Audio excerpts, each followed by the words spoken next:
तो कर्म कांड में वह क्या करता है, ब्रह्म मुहूर्त से जाग जाता है। आचार शास्त्रों में जहां पर आचार संहिता दी गई है एक मनुष्य की, तो उसमें सबसे पहले ब्रह्म मुहूर्त से पहले जागो, माने सूर्य भगवान के उदित होने पर सृष्टि का भान होता है। तो जब अभ्यास करते हैं हम जीवन काल पर्यंत ब्रह्म मुहूर्त में जागने का, तो हमें भान होता है कि सृष्टि से पहले मैं हूं, ये भान होता है। तदुपरांत कर्मकांड में दिया कि स्नान करो, स्नान से ओज तेज आयु बल सभी बढ़ता है। तदुपरांत देव पूजा करो। जब स्नान करने जाता है तो नदी का प्रवाह देखता है, वो तो स्थिर प्रतीत होता है, पर पानी तो खिसक रहा है, माने नित्य और अनित्य का विवेक होता है जब नदी में स्नान करता है। तदुपरांत भगवान सूर्य को अर्घ्य देता है तो प्रकाश की पूजा कर रहा है, मानो अंधकार की तरफ नहीं जाना है। फिर फूल चूमने जाता है तो पुष्प तो दिख रहा है, गंध नहीं दिख रही, मतलब पुष्प में गंध है पर दिख नहीं रही। दूध में घी है पर दिख नहीं रहा, कर्पूर में अग्नि है पर दिख नहीं रहा।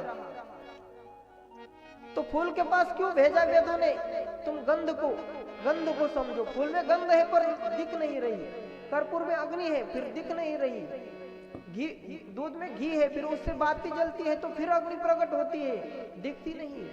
कर्मकांड में वेदों ने आदेश दिया कि यज्ञ करो, यज्ञ में लकड़ी होती है जिसको घिसते हैं तो उसमें भी अग्नि है, यानी हर जगह अग्नि है, ये दिखा रहा है वेद आपको।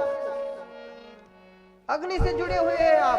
जब जन्म होता है तो एक दिया लगाया जाता है, जब मरते हैं तो दिया लगाया जाता है, और शरीर को भी अग्नि में विसर्जित करते हैं। तो अग्नि से संबंध जुड़ा हुआ है हिंदू धर्म में। तो वेदों का तात्पर्य क्या है?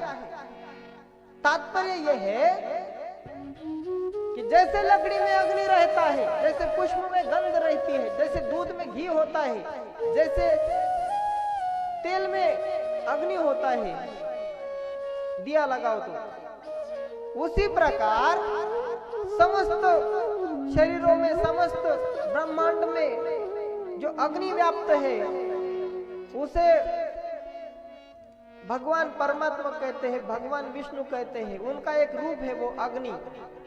मुखाद अग्नि रजायत,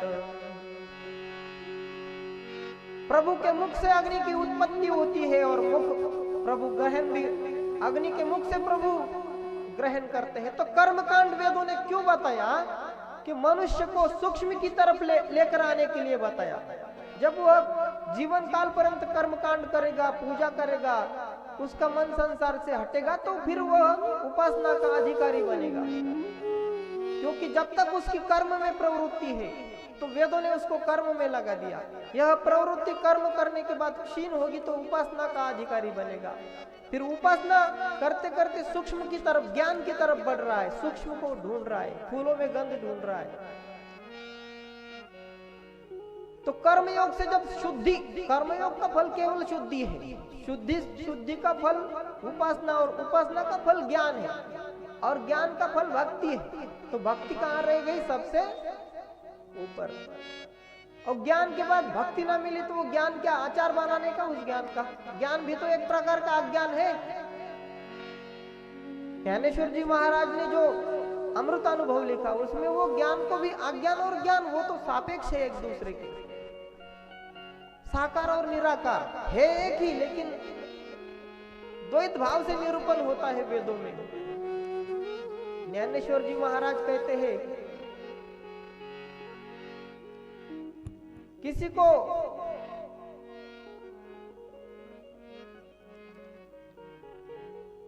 अगर आपको किसी को गोल दिखाना है तो पहले एक बिंदु को रखते हैं, बिंदु को रखने के बाद फिर उसे अस्तित्व में वह आ जाता है। उसी प्रकार अद्वैत का बोध कराने के लिए श्रुति ने द्वैत का सहारा लिया। एक ही पदार्थ को साकार भी बताया, निराकार भी बताया, एक ही पदार्थ को सगुण भी बताया, निर्गुण भी बताया, क्योंकि परमात्मा एक ही समय में दोनों रूपों में अस्तित्व में रह सकते हैं। इसी को माया कहते हैं। माया सत्य को आच्छादित कर देती है और असत्य को सामने खड़ा कर देती है, तो असत्य भी सत्य के अधिष्ठान पर सत्य प्रतीत होता है। बोलो जय श्री कृष्ण। जय श्री कृष्ण।